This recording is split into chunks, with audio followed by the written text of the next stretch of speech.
थींदी। 5 यूसीज़ जा मुख़्तलिफ़ सवें ॻोठ आहिनि। इन वक़्तु सवनि जी तादाद में ख़ानदान पंहिंजी मदद पाण तहत मुतासिर थी करे महफ़ूज़ हंधनि ॾांहुं मुंतक़िल थी रहिया आहिनि। वॾो वज़ीर मुराद अली शाह बि इन कट वारी जाइ ते पहुची वियो आहे ऐं कट जेको ॾिनो वियो आहे मंछर ढंढ खे, उन खां पोइ पैदा थियल सूरतहाल बाबति वॾे वज़ीर जाइज़ो वरितो। वॾे वज़ीर मुराद अली शाह जो चवणु आहे त मंछर खे कट ॾियण सबबि मुंहिंजो पंहिंजो ॻोठ बि ॿुॾी वेंदो। मुतासिर थींदड़ रहवासियुनि खे रिलीफ कैंपुनि में तरसाए सहूलियतूं ॾींदासीं। आसिफ़ मेमण खां तफ़सील मालूम कयूं था। आसिफ़, जंहिं जाइ तां कट ॾिनो वियो आहे उते वॾो वज़ीर पहुतो। वॾो वज़ीर सैयद मुराद अली शाह बाग यूसुफ वटि RD 14 मंछर जे बंद ते पहुतो आहे, जिते हुन कट हणण खां बाद वारी सूरतहाल जो जाइज़ो वरितो आहे। वॾे वज़ीर सां गॾु सिंध जो आबाशी खाते जो सूबाई वज़ीर जाम खान शोरो पिणु गॾु मौजूदु हुयो।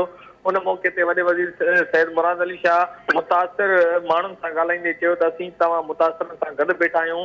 मां हींअर सेवण में कैंपूं क़ाइमु करण जे लाइ आयो आहियां त जीअं कैंपूं क़ाइमु करे मुतासिरनि खे रहाइश फ़राहम कयूं। वॾे वज़ीर जो चवणो हो त मुंहिंजो पंहिंजो ॻोठ वावड़ बि हिन पाणी सां ॿुॾी वेंदो।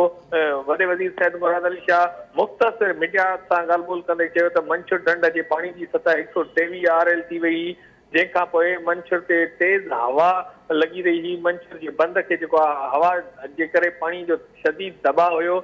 हुनजो चवणो हो त सेवण शहर खे ॿुॾण जो ख़तरो हुयो, जंहिंखां पोइ सिंध हुकूमत पारां मंछर ढंढ खे कट ॾियण जो फ़ैसिलो कयो वियो। RD 14 ते कट ॾिनो आहे, जंहिंसां 5 यूनियन काउंसिलूं मुतासिर थींदियूं। साॻियूं ई 5 यूनियन काउंसिलूं 2010 वारी बोर्ड जे दौरान मुतासिर थियूं, जिन में union council Wahar, UC Bubak, UC Arawi, UC Channa, UC Jafarabad शामिल आहिनि। वॾे वज़ीर सैयद मुराद अली शाह जो वधीक चवणो हो त असांजी कोशिशि आहे त सेवण ऐं भानसेबा शहरनि खे बचायूं। पूरी सिंध जो पाणी जेको आहे मंछर ढंढ में अचे पियो। असां मुतासिरनि सां गॾु मौजूदु आहियूं। जी आसिफ़, वॾे वज़ीर इहो बि चयो आहे त जेका आबादी मुतासिर थिए पई उन्हनि खे सहूलियतूं ॾिनियूं वेंदियूं, कैंप्स में तरसायो वेंदो। हिन महिल ताईं अहिड़ा इंतिज़ामिया के क़दम खयां आहिनि कि इंतिज़ाम कया पिया वञनि हितां माण्हुनि खे मुंतक़िल करण जे लाइ?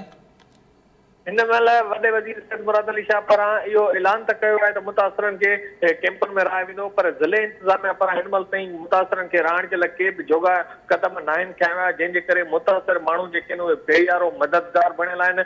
मुतासिर हुकूमत जे मदद जा मुंतज़िर आहिनि। हिन वक़्तु वॾो वज़ीर सेवण जे किले रेस्ट हाउस ते मौजूदु आहे, जिते थोरी देरि बाद मीडिया खे तफ़सीली ब्रीफिंग पिणु ॾींदो। आसिफ़, महिरबानी तफ़सील ॾियण जे लाइ।